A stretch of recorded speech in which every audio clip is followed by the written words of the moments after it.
So who are your top leaders? In my case, I have leaders for every region. Europe, Asia Pacific, North America. I have a technology leader. I have a, kind of a finance and people leader. I have an operations leader, COO. So to pull those leaders together regularly, and then have them report on what they're doing and ask them questions like, what do you know that I don't know that I should know about my business? And having regular meetings with those internal or inner circle leaders. And when you're going to make a big decision, vet that decision through them. Welcome to the Secrets of Success podcast. I'm your host, Dr. Ken Keis. Well, I hope you're having a great day. And one of my encouragements around expanding that impact that you have in your life, today's show is a lot about sort of business principles, and my guest, Jeff, I've been on the stage with him before, and we've had an opportunity to know each other and have lunch together, so I'm just delighted to have Jeff Williams on the show. But one of the things we really talk about is, and so many times it comes up, it almost seems like it's unavoidable, is, do you know your why? Do you know what you love doing? Do you know what you're good at? Do you know what's the most important to you? What are your core values? And so CRG's put together this whole series of online e-courses, 24/7, that you can go and grow and develop. And Jeff really talked about being obsessed with learning. And so we have this course, What Do You Really Value? It's not that long, just a couple of hours of video, but also you get the assessment and the values preference indicator. So register online for that. You can go to crgleader.com under online courses. And take yourself step by step. What do you really value? Take the assessment.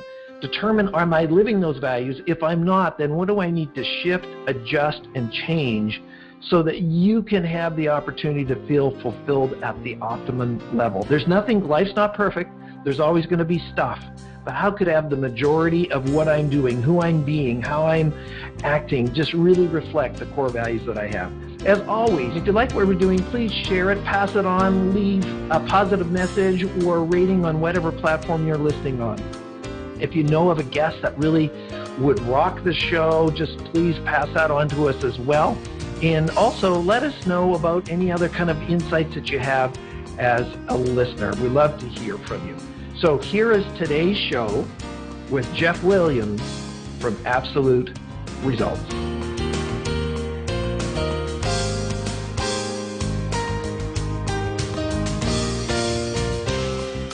Welcome to the Secrets of Success podcast. I'm your host, Dr. Ken Keis. Well, this week we have a colleague. Actually, we've been on the stage together presenting at a conference of other business owners, and it's kind of delightful to finally get a hold of him because he's so busy. He's still traveling. He's all over the world. And so welcome to the show, Jeff Williams. Jeff, welcome to the show. Thank you very much, Ken. It's a pleasure. Well, it's interesting, Jeff, because way back in the 90s, we had an automotive consulting company called Results Consulting Group, and your company's called Absolute Results. So I don't know who was there first, but it really doesn't matter. It's just great to have you on the show. And so, Jeff, we'll get into your business of training and supporting and developing others here in a moment, but we love to hear your story. So who is Jeff? Like, where were you born, and what were some of the things, dynamics of growing up years for you? Oh, my goodness. I grew up just outside of Ottawa, so in the PN, Ontario, little suburb of Ottawa in the nation's capital. And my goodness, I was born in 1968 and just grew up in a very interesting childhood. My friend, I think a lot of people that have fought for success is because they were overcoming something. And I grew up in a very broken home and a very lower middle class home. But I had in my early years some love and encouragement, and that saw me through some tough times.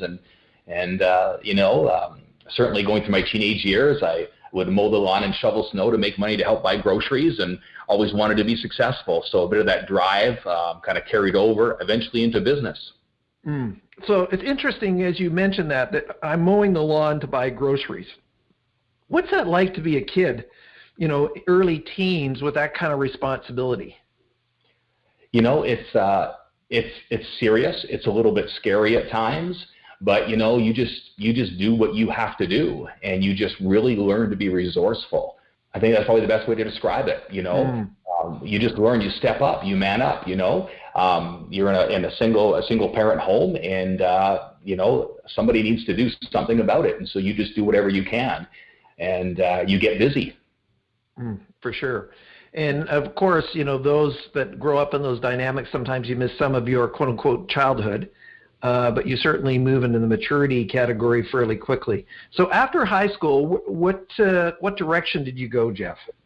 I've kind of an unusual story. One of the amazing things about life, I think when any of us look back on our life, when we had defining moments or pivotal times that shaped us, negative or positively, but let's focus on the positive.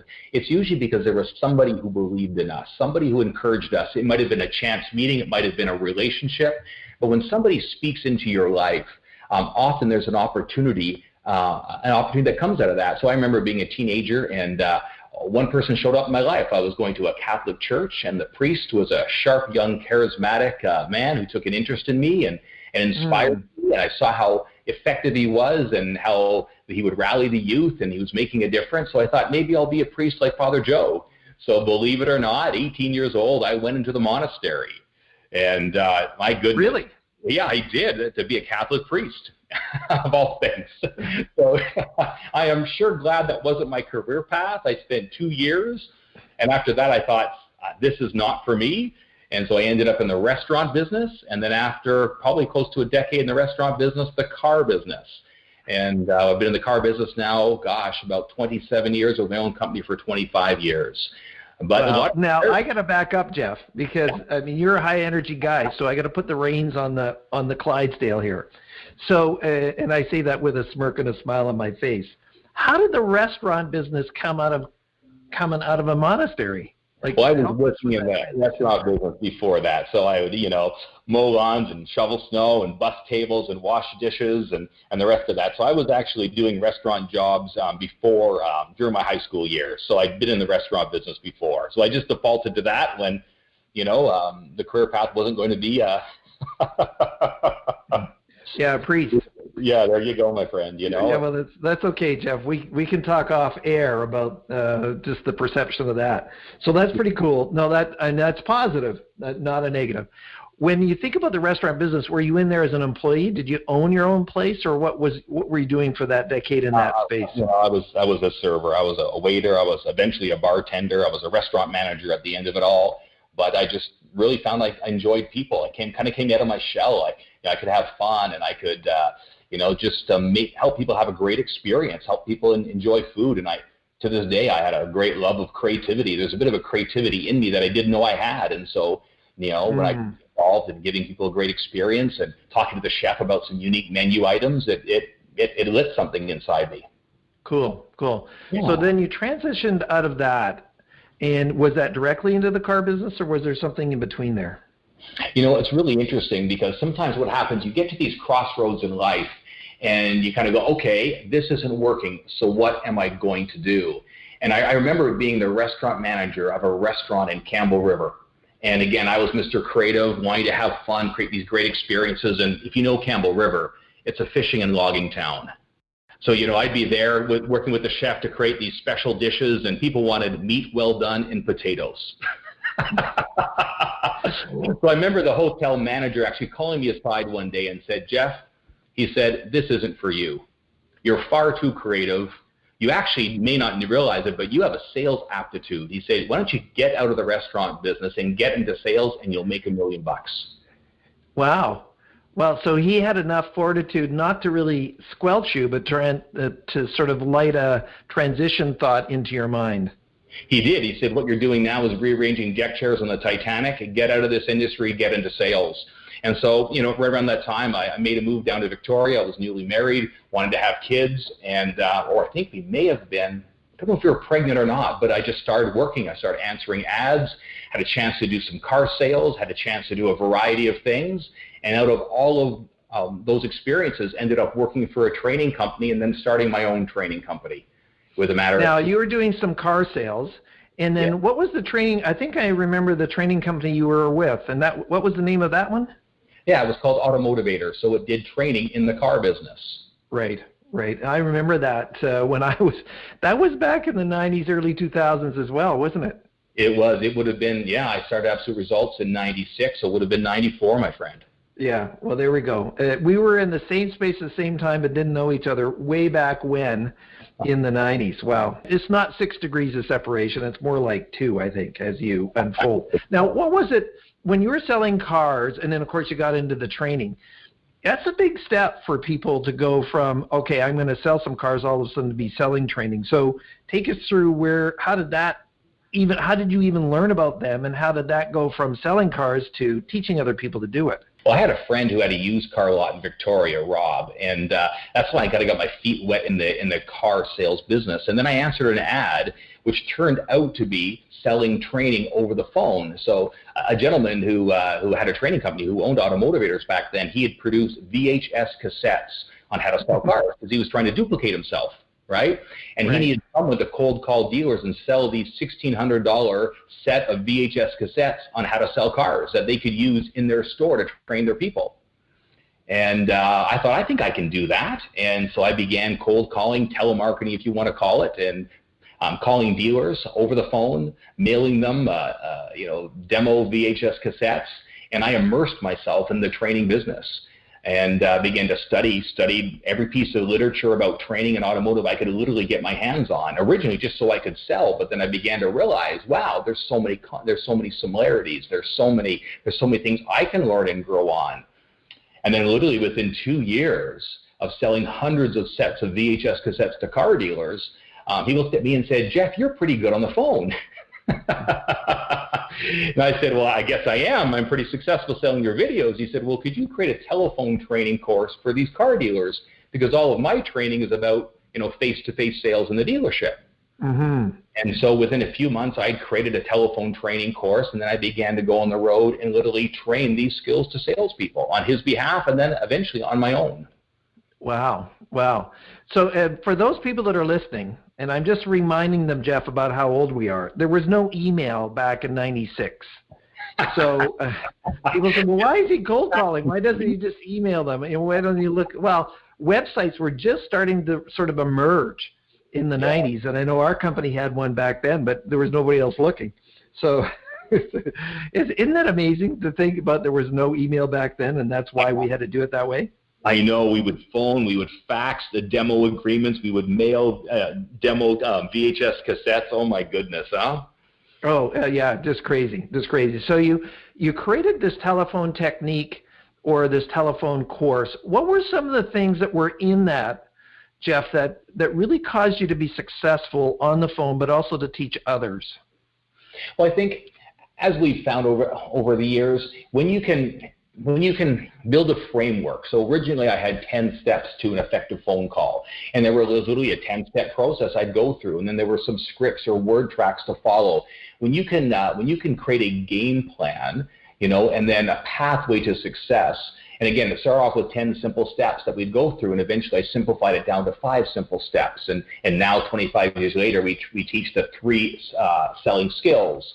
But having a pathway to follow, inspecting it, doing a lot of interaction. Like one of the things I think I learned early on, and I'm not sure where I learned this, Ken, but it was to be a constant student. And I think early in my training days when I started Absolute Results, I knew I wasn't that good. I knew I had this course, this skill. When someone called a dealership, I could show a way for myself or any salesman to turn that lead into an appointment. All right, I had the right game plan and word tracks, and I knew the numbers and the data, but I was just so hungry to learn. And so literally I would go to dealerships, and I got to tell you, in the early days, sometimes I'd drive 10, 12 hours through the night, sleep in my car, do my one-day workshop in Lewiston, Idaho. But when I was there, I was going through the shelves and the cupboards of that dealership and would see dozens of training programs by every other automotive trainer. Many had never been opened. Many were covered in dust. And I would grab those cassettes. I'd take them for the night. I would duplicate them. I would study them. I would ask the best salesmen, hey, how do you overcome this objection? And I just became a sponge because I knew I wasn't that good, but I really did want to add value. And so I just developed this hunger to learn and to grow. And my goodness, it paid off, dividends huge. Now you're working for this gentleman, and now you're thinking about your own training company. What was that like, as far as just the chutzpah, the courage to kind of step out onto your own? Well, you know what? It was just a time of transition. He was merging his company with another company, and they were trying to put the right product mix together. And he still kind of wanted me to sell videos because they were still offering them. But I realized I had a new gift and ability. And so really, it was just a change of season and time. And I found myself going, you know what? I think I can do this. I think I can do it for myself. And, it's interesting because I've kept a relationship with this gentleman, and to this day, he actually is one of my leaders in my company, and I'm grateful for him because he had so much value, and he has. He ended up going and running a dealership, actually. He ran a dealership, bought his own store, was very successful for a long time. So, in the car business, lots of those transitions happen. So I had the opportunity to say, I've got this course, I've got some contacts. Can I create something with it? Cool.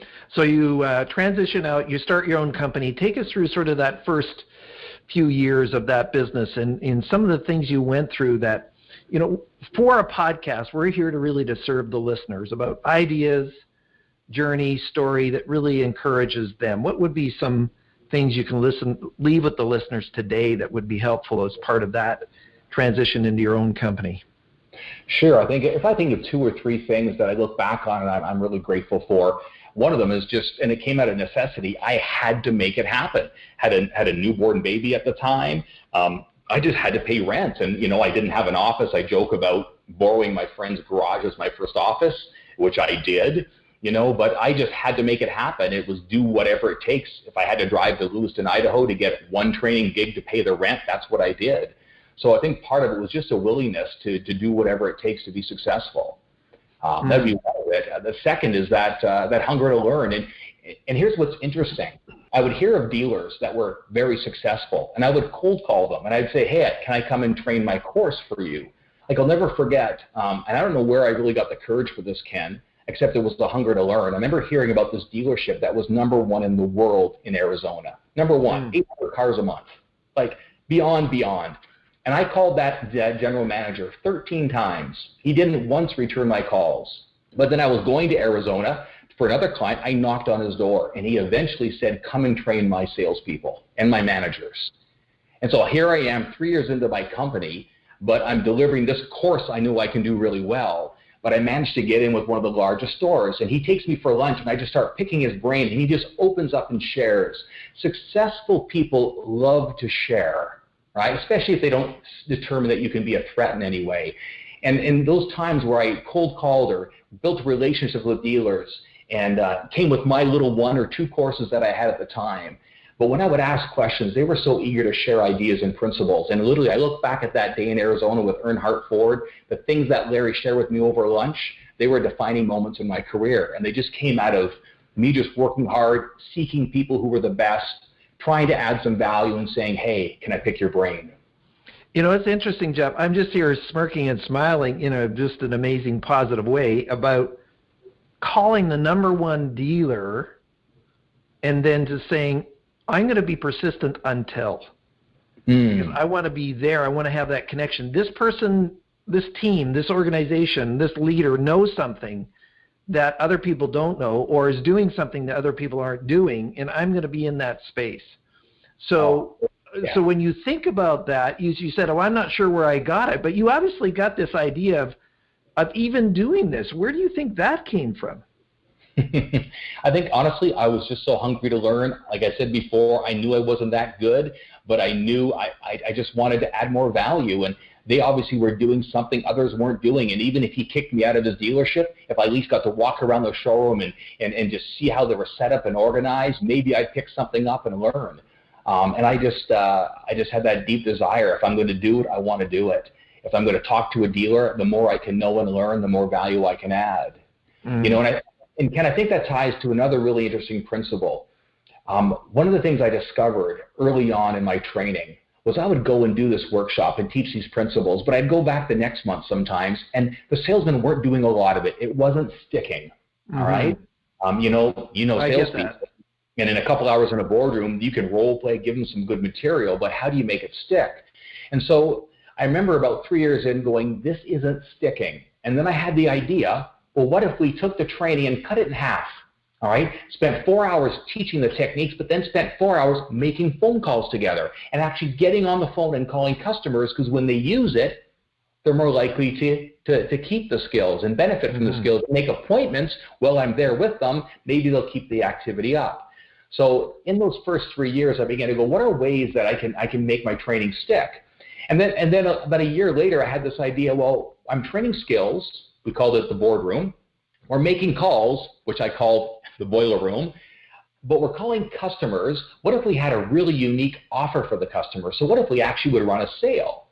And eventually the model I ended up 5 years in was that I would come and train and make calls for 2 days with the staff, and then we would have a one-day sale.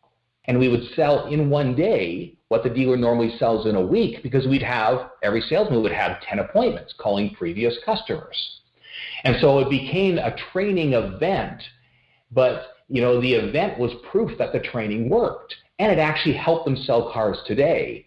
So, and it made the training stick because they saw success from it, not just success in appointments, success in making money in car deals.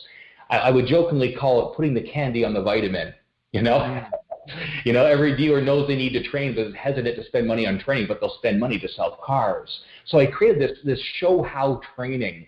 I wasn't, and that literally became the model that's grown to 26 countries around the world today. Cool, and congratulations on that. I think, Jeff, you make a very, very important point for everybody that's listening, and even for ourselves as we want to embrace a new skill or embrace an idea or do something new. And that is, if I sit in a boardroom and you train me, that doesn't mean I have the confidence or the ability to do it. I have no evidence to do it. But if you come alongside me while I'm doing the calls, then I'm more than likely to implement it, and you prove that. So part of what happens is telling somebody to do something and then watching them and coaching them to do it is two totally different levels of engagement. Sure, you have to have the confidence that you can do it yourself. And, when you put in the 10,000 calls or whatever you want to use and you've got those skills, it's almost like it's caught as much as it's taught. Absolutely. Well, then you went from there and you were doing it. Now, you started to leverage this and hire other trainers to do it. So take us through sort of the scaling of your company when after you first started and got the model started working and started to do this sort of event process. How did you scale that? Well, originally it was just necessity. I mean, all of a sudden, all these training clients that might have me come a couple times a year are saying, you ran this event, we mailed 800, 1,000 customers in our database that are driving, 3 or 4-year-old cars, and we did this event and we sold 20 or 30 cars. Well, I've got another 800 customers. Can you come back? And so instead of this sporadic training, I've got these dealers calling me and saying, hey, that was great, or I heard from a friend, and I just needed help. And so I reached out to some people I knew in the industry, was able to get my first kind of probably half a dozen. I'd say by the mid 2000s, I probably had 6, 7, 8 trainers. And that's where we kind of were when the 2008, 2009 hit. I probably had 7, 8 trainers at the time, and we were doing maybe 250, 300 events a year across Canada primarily, and a little bit in the States. So take us through how you managed it. Now, for those people that are listening, maybe they're old enough, maybe not. 2008, of course, was the financial little blip along the way. How did you manage that, especially in the car business when there was some financial difficulties that were going on as well? Yeah, I think one of the principles that I've learned that I try to be really intentional about today, and actually right now dealing with COVID and all the changes, it's paying dividends, and I'm relearning it again, is you grow your business to a certain level, but then to go to the next level requires a whole new shift in thinking. All right. So I was forced into that almost accidentally. So we go into 2008. We're doing great, working with some dealer groups, got 7, 8 trainers, probably $3 million business, call it, in revenue. I'm comfortable. I kind of pulled back to managing it a little bit. And then the global financial crisis hit. General Motors goes bankrupt. Chrysler goes bankrupt. All of a sudden, there's no inventory. The factories have shut down. And I find myself going, oh my goodness. And I really hadn't had the financial disciplines. I didn't know. I was a grassroots entrepreneur. I didn't really have the budgeting and structures and reserves. And all of a sudden, who do I lay off? Who do I not lay off? And it got ugly really fast. And I remember being in 2009, early 2009, having a bit of I don't know what you want to call it, a wake-up call, where I think I had about $160,000 on 5 credit cards trying to keep the company going. And I had to look at myself and say, I can blame the economy, I can blame the global financial crisis, but I need to own some of this. I didn't have the skills at that time. I hadn't developed the leadership capacity to run a $3 million business. And I looked at myself in the mirror and said, you know what, this will never happen to me again. And I got busy. I started hopping on planes, you name it. I think from then on, for the next 3 or 4 years, I was at least 200 days a year on the road, calling on dealers, manufacturers, dealer groups, saying, I'm going to get out of this. I am not going to declare bankruptcy. I'm going to fight out of this, you know, and I am going to become the greatest student of leadership ever, and I will not ever allow this to happen again, because I realized I hadn't developed the capacity in 2008 to run the business I had, or I'd be more prepared to deal with some of the challenges. Sorry to interrupt you, but where do you think you get that level of drive several times in your life where this has occurred? Some listeners saying, wow, where did that guy just get the chutzpah, get on the airplane and just push through it? Where do you get this drive that comes when you're up against the wall like that? Because other people just fold their cards and then walk away. You know, in the book David and Goliath, Malcolm Gladwell has a whole chapter in there. It's called The Theory of Desirable Difficulty. And for any of your listeners, if they haven't read that chapter, I recommend they do. You know, without going into details, my childhood years were very, very tumultuous and traumatic, and I survived when I shouldn't have survived in retrospect. And out of that, I learned, I developed a resiliency, and I had a bit of a sense of purpose too, and that I wanted to do something with my life. I wanted my life to measure and account for something. And so with that kind of and I guess that came from my mother, you know, when she just told me from a child that there's something important and unique for you to do with your life, and you're gifted.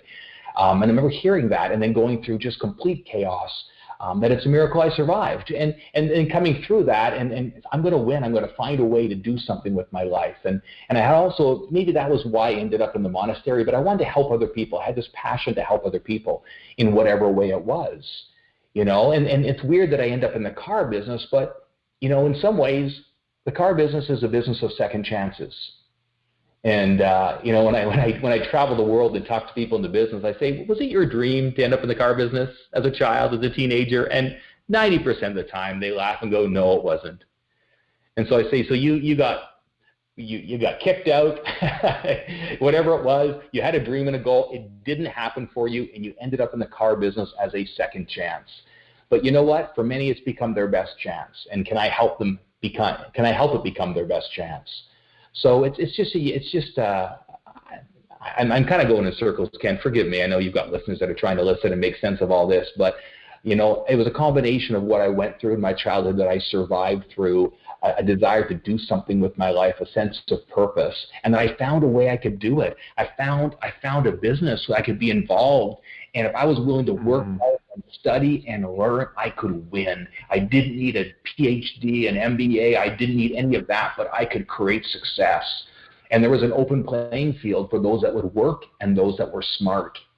Well, I just thought it was important, Jeff, to ask the question on behalf of the listeners. I'm always just kind of paying attention to guest nuances in what you're saying. So thank you for getting to the heart of the matter and just driving. I think one of the words you said was this whole idea about resilience. And there's all kinds of data that's coming out about how important that is. You know, and especially, you know, when we're going through difficult times globally or whatever, you know, whatever that's contributing to it, is resilience is very, very important as part of that. Now, you take your business and you learn the lesson that, okay, I didn't have all the skills in place to have that level of business. What did you do to bring people around you that could complement you to run a business as you scaled it and started to grow it? You know, one of the things I did is I looked for mentors.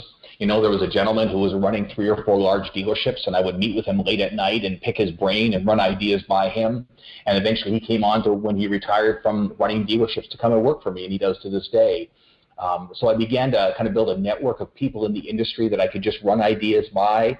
I had a couple mentors who would come and help me as I had to restructure the business. A gentleman who He's got a great financial background that I'd met kind of fortuitously and had a conversation with. So I began to seek out mentorship.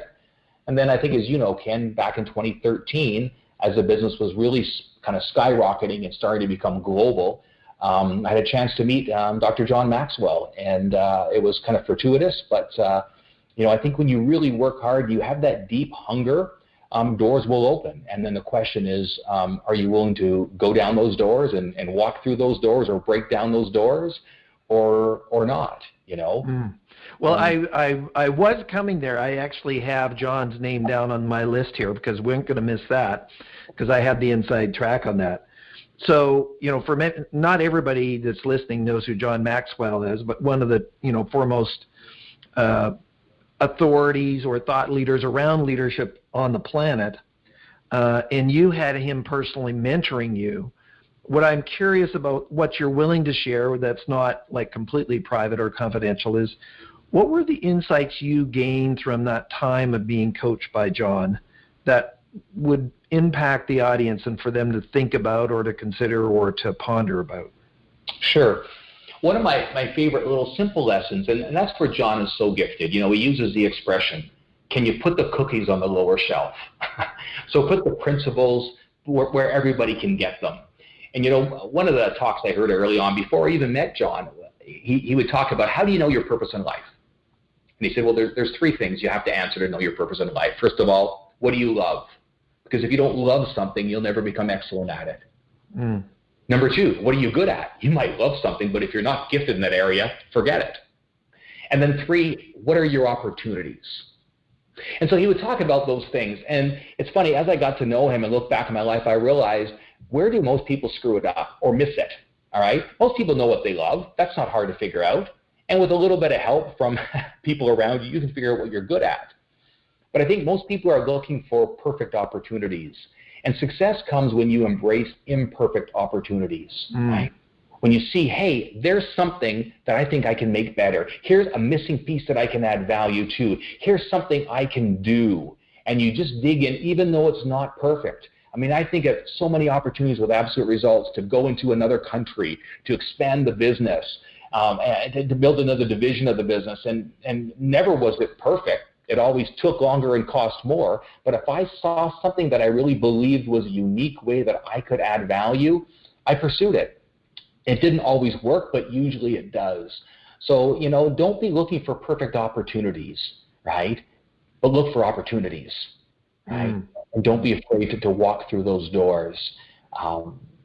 When you a lot of people are waiting for the perfect place or process, but does that ever really happen, right? And it's those people are willing to jump in even though the pool hasn't got chlorine in it. Now, with that, I don't know where that came from. That came out of nowhere. Anything else during your time with John that was important to you, being the mentoree that he shared with you? There are so many. I mean, honestly, and again, here's a lesson. Every time I was with John, because he mentored me for a little over 2 years, so we would spend a full day together every 90 days. I'd meet him somewhere, he'd meet me, and then in that process, how we originally met is I had made a donation to his charitable foundation.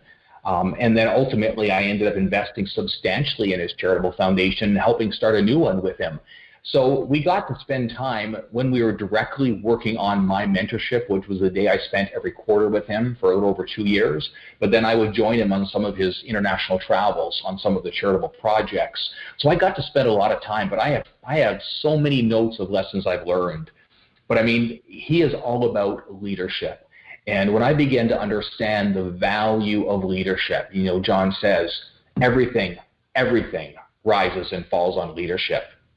And more and more organizationally, I understand that and see that. So with his mentorship, I focused on myself and my ability to lead. I looked at the leadership team around me that I had and worked to build the right leaders. I worked to have an inner circle and an outer circle, of leaders and mentors in my life. So my goodness, there are so many of those lessons, my friend. Well, I mean, part of this, the purpose of the show is just say, what were some of the insights you got from one of the foremost people? You have a very unique story there. So 2 or 3 already that you just shared. was around inner circle, outer circle, making sure, and it sounds as if you've continued down this path, Jeff, of having mentors and also people, peers that you really can connect with, that colleagues that you can share ideas, concepts, and just be with, just kind of hang out versus being, quote unquote, a solo entrepreneur, just living on your own. Yeah, that is so true. Just to give some differentiation, your inner circle, that would be often it's the leadership team of your company. So who are your top leaders? In my case, I have leaders for every region: Europe, Asia Pacific, North America. I have a technology leader. I have a finance and people leader. I have an operations leader, COO. So to pull those leaders together regularly, and then have them report on what they're doing and ask them questions like, what do you know that I don't know that I should know about my business? And having regular meetings with those internal or inner circle leaders. And when you're going to make a big decision, vet that decision through them, talk it through with them, look for all of the positives, which as an entrepreneur I'm wired to find, but then what would be some of the, not just the positive outcome, but what could be some of the unintentional consequences of those decisions, right? So that inner circle, to have a trusted inner circle is key. Specifically to the operation development of your enterprise. But then in addition to that, to have an outer circle. Because the problem with your inner circle, as good as it is everybody has an agenda. They work for you. They have to have it. You want to keep Jeff happy to a certain extent. Oh my goodness. And you have to be so careful because ultimately, I could go on for hours, Ken, but everybody lies to the king, right? Everybody to a certain extent. And that comes out of in malice or misintention, but they too often tell you what they think you want to hear. And so it's a real journey of developing the trust with your people where you can look them in the eyes and go, tell me what I need to hear about my business, right? So that's the inner circle, but again, all of them to a certain extent have a bit of an agenda because they have a job, right? And then you have that inner circle that you need to trust, but you need to be aware with who's everybody's capacities on a leadership level, what are their strengths, and be able to trust them to run your business. But then have an outer circle, people outside of your business that don't have any agenda except for your success, that are experienced in business and life, that can kind of be those outer circle mentors where you can talk some big decisions with, that maybe you're not so sure you want to run by your internal leaders because it could be affecting them. Or maybe they're more personal about how you lead in your leadership style, So I think those are having an outer circle and inner circle. And the outer circle may be a little less formal than the inner circle with regular meetings, etc. But having those groups around is really beneficial. If I was listening to this show, Jeff, and I was thinking about, I don't have an outer circle, but I want to start one. You're now coaching me. Where would you suggest I go to find some potential people that could support me in that way? I would say, Ken, take a piece of paper and a pen, take some quiet time, maybe first thing in the morning, and sit down and write a list of people you admire that have had success in areas of life that maybe you haven't had yet. And think about a way you could just reach out and start a conversation with them. And just say, I'd like to buy you a coffee. Can I I'd like to pick your brain about a couple ideas about leadership. And you'd be surprised how often they'd be delighted to spend time. It goes back to John Maxwell telling the story. One of the favorite stories he tells is when he was, before he got into leadership training, for which he's considered, I guess, 75 books, 25 million copies sold. He was a pastor of a church, and he had originally a small little church, and at the time he said, I want to learn how to grow this enterprise, and he wrote a letter to the 10 largest church leaders in America and said, can I please buy you lunch and just pick your brain? And he wrote those letters, and 2 of them responded to him. And he took his vacation money because he didn't have a lot of money with his wife's permission and flew or drove and met with them, and he was blown away how receptive they were and how they just shared with him. And of course, eventually, as you know, he grew to be one of the top 10 churches in America, and then transitioned from nonprofit leadership into corporate leadership, which he's done for 25 years now. But successful people love to share their success. I think that's an encouragement, Jeff, to those people that are out there, that a lot of times people would think, oh, they're going to protect themselves. But the reality is that it's an honor and a privilege to give back. And most people that have the right value set, that is how they think. That is how they're wired, is if somebody said, well, Ken, could you help me out with this? I know one of our friends, my son's friends, has a business. And he said, oh, I'd love to have lunch with you, Ken. And it was just, and I said, I'd love to have lunch with you to support you. And that really we're nurturing each other as we support that process. So I guess what I'm saying there from what you're suggesting to the audience is to just take the step and reach out. You know, the worst thing they could do is say no, but what if they say yes? And a lot of them will. Yeah, so truly successful people have that abundance mentality. And, you know, they have that. They know they have the ability to create success, to create business, and they're happy to share because they know that there's no limit to opportunities. There's just the talent and the willingness to dig in and make something substantial happen, you know. So yeah, there's so many lessons from my time with John, but you know, he kind of elevated me into worlds and levels of leadership that I hadn't seen before, and I saw the power of leadership, which heck we see all around the world today. Countries that are great have great leaders. Companies that are great have great leaders. You know, organizations that are great have great leaders. You know, it's the leader. And the opposite is true, unfortunately, too. Totally is. And you see that coming from a mile away. Now, if you can believe it, Jeff, we only have a few minutes left. Like, where did the time go? And so if people want to find out more about what you're doing, now I know that you mostly focus in the car business, but you speak to nonprofits, especially, I mean, you have a heart around Christian ministries as well, but, you know, anybody could get you to be a speaker or to support them. So where can they find out more about you, Jeff? Well, you know, they can just send me an email, Jeff, Jeff, @absoluteresults.com, or just go to the website, absoluteresults.com. They could fire me an email. Certainly they could. But, yeah, you know, it is a joy to be able to share and to learn. And, you know, every time you take that chance and reach out and hear somebody's story and think through, hey, you know, what might I do in their shoes? And, you know, it gets you thinking again a little bit outside your box, which allows you to be a little bit more creative. And every time you teach something, again, you have to revisit it again. And teaching something makes you better at it as well. So there's a lot of value to reaching out and sharing what you've learned. I can attest to that.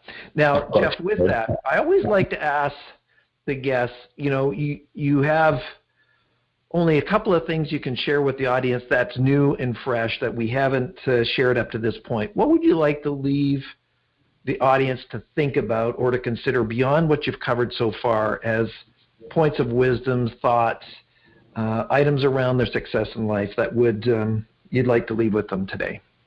One thing or two things? Whatever. Two's perfect.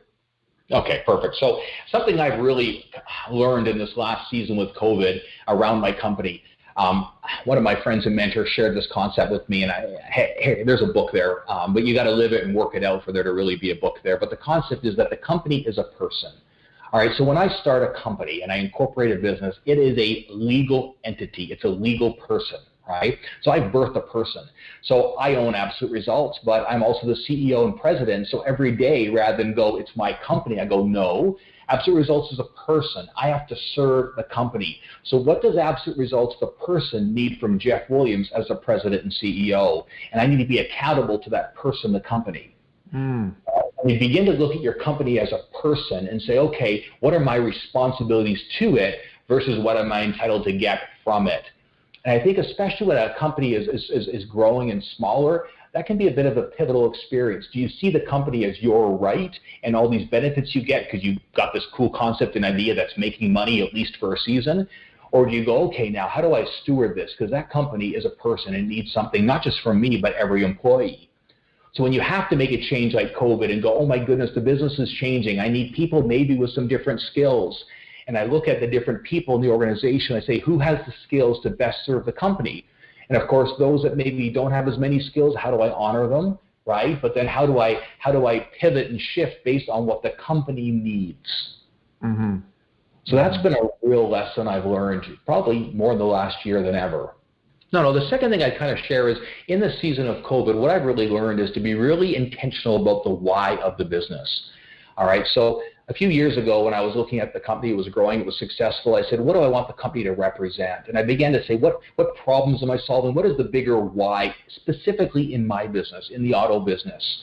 And I began to look at the auto business and think, man, what really has to change about it? There's so much going on and changes in the market, in the automobile industry, but what is the thing that has to change about the car business in my perspective? And I narrowed it down to a very simple concept. I said, the car business too long has been about extracting value from customers. How much profit can I make from this transaction? And it's been transaction minded. But if the car business, instead of focusing on extracting value, could focus on adding value, it would change everything. And so I began to, at the core, as I meet my leaders and as I meet my 100+ trainers on the road, and as I work with my staff, I say, guys, the why of Absolute Results is, yes, we help dealers sell cars today and tomorrow, but we do it in a way that's all about adding value to the consumer. And if we could see everything we do through that filter of adding value, we will make the right decisions about techniques, about strategies that will really help that industry make the shift it needs to make as it goes through the next 5 to 10 very tumultuous years. So being able to know what is the why, what is the core values that we espouse, and then how do we use them, and do we see our business through them? Cool. Well, Jeff, can you believe it? We're wrapping up already. So thank you very much for hanging out. How about that? For a little typo, hanging out with us today and sharing your wisdom and experience and life insights with the audience today. Ken, it's been a pleasure indeed, and thank you for having the vision to have this program, to be able to share different entrepreneurs, different perspectives, again, that all help people learn and grow. Well, thank you. You were welcome. So stay with us, Jeff. So you've been listening to Jeff Williams of AbsoluteResults.com. We know each other as colleagues, and I can just attest to Jeff's fortitude and what he's done in the industry and really transformed and had real vision around the world to do it. So my encouragement to you is, what is it that you love? What are you good at? And what are the opportunities that are around you that aren't perfect that you can embrace? And you know what? Even if you don't own a business, the principles apply to yourself. What is it that you love? What are you good at? What's your why? How are you serving? How are you supporting others?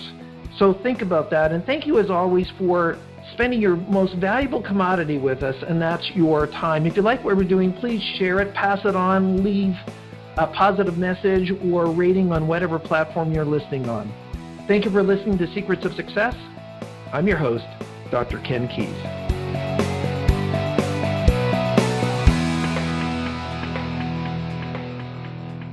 Thanks for exploring the secrets of success with us. If you want to keep the momentum going, log on to crgleader.com. Scroll to the bottom and sign up for our inspirational emails. You can also take your success to the next level by following us on Facebook and Twitter and connecting with Ken on LinkedIn. We hope you have a great week and look forward to you joining us next time for the Secrets of Success podcast with Dr. Ken Keis.